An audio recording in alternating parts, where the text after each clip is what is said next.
Lukas Kabanata 8. May pagkatapos nito, naglakbay si Jesus sa mga bayan at nayon. Ipinapangaral at ipinahahayag ang mabuting balita tungkol sa kaharian ng Diyos. Kasama niya ang 12, at ilang mga babaeng pinagaling mula sa masasamang espiritu at mga karamdaman. Si Maria na tinatawag na Magdalena, na pinalayas ang 7 demonyo. Si Juana na asawa ni Kuza, katiwala ni Herodes. Si Susana at marami pang iba na tumutulong sa kanila mula sa kanilang sariling kabuhayan. Supper. Nang nagkatipo ng maraming tao mula sa iba't ibang bayan, sinabi ni Jesus ang isang talinghaga, at may isang magsasaka na lumabas upang maghasik ng binhi. Habang siya'y naghahasik, may mga binhing nahulog sa tabi ng daan, natapakan, at kinain ng mga ibon.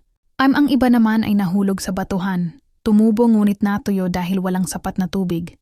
7, ang iba ay nahulog sa tinikan at sinakal ng mga damo.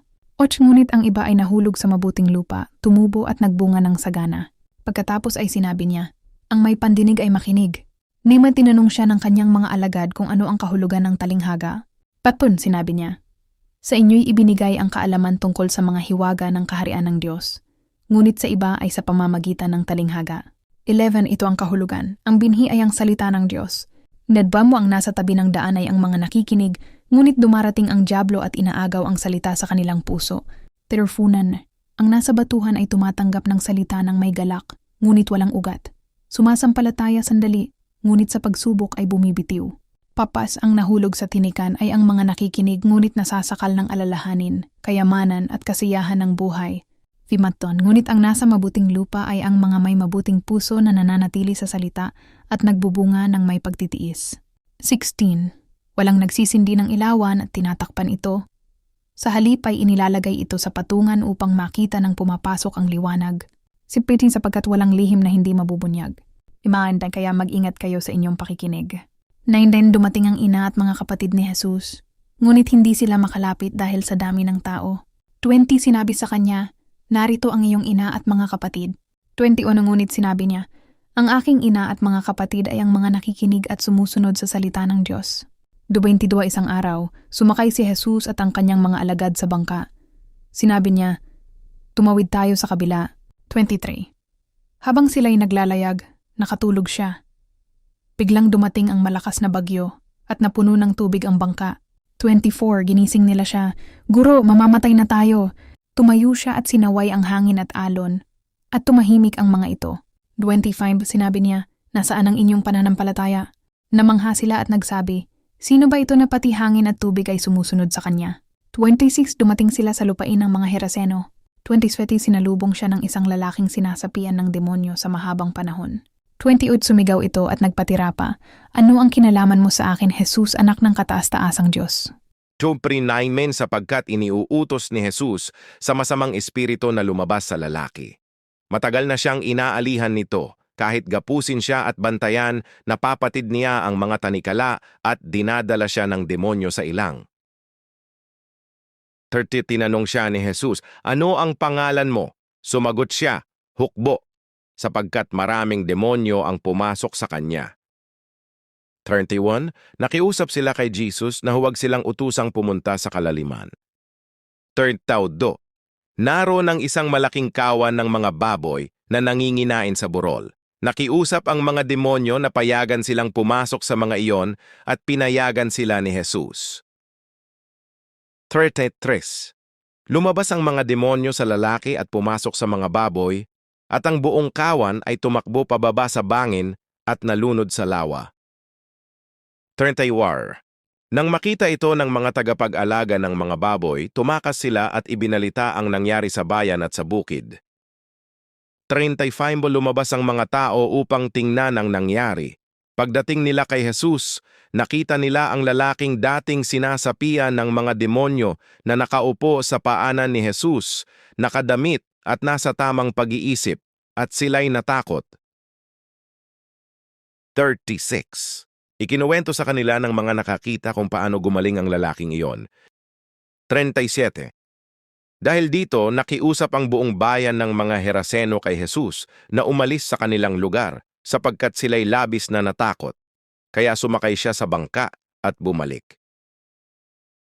38 Nakiusap ang lalaking pinalaya sa mga demonyo na sumama sa kanya, ngunit pinaalis siya ni Jesus at sinabi, 39 Umuwi ka at ipahayag mo ang ginawa ng Diyos sa iyo. Kaya umalis siya at ipinamalita sa buong bayan ang ginawa ni Jesus sa kanya. Courtney. Pagbalik ni Jesus, sinalubong siya ng mga tao sapagkat hinihintay nila siya. 41 May, isang lalaking nagngangalang Jairo, pinuno ng sinagoga, ang lumapit at nagpatira pa sa paanan ni Jesus at nakiusap na pumunta sa kanyang bahay. 42 Sapagkat ang kanyang nag-iisang anak na babae na may 12 taong gulang ay malapit ng mamatay. Habang papunta si Jesus, siksikan ng mga tao sa paligid niya. 43 May isang babaeng 12 taon nang may sakit na pagdurugo at walang sino mang makapagpagaling sa kanya. Arsata 4 Lumapit siya sa likuran ni Jesus at hinawakan ang laylayan ng kanyang damit at agad na tumigil ang kanyang pagdurugo. 45 Sinabi ni Jesus, "Sino ang humawak sa akin?" Nang walang umamin, sinabi ni Pedro, "Guro, dinudumog ka ng mga tao." Kakataykan ngunit sinabi ni Jesus, "May humawak sa akin, sapagkat naramdaman kong may kapangyarihang lumabas sa akin." 47 Nang makita ng babae na hindi siya makapagtago, lumapit siya na nanginginig, nagpatira pa, at inamin sa harap ng lahat kung bakit niya hinawakan si Jesus at kung paano siya agad gumaling. 40 Sinabi ni Jesus sa kanya, "Anak, ang iyong pananampalataya ang nagpagaling sa iyo. Humayo kang payapa." 49 Habang nagsasalita pa si Jesus, may dumating mula sa bahay ni Jairo at nagsabi, "Patay na ang iyong anak, huwag mo nang gambalain ang guro."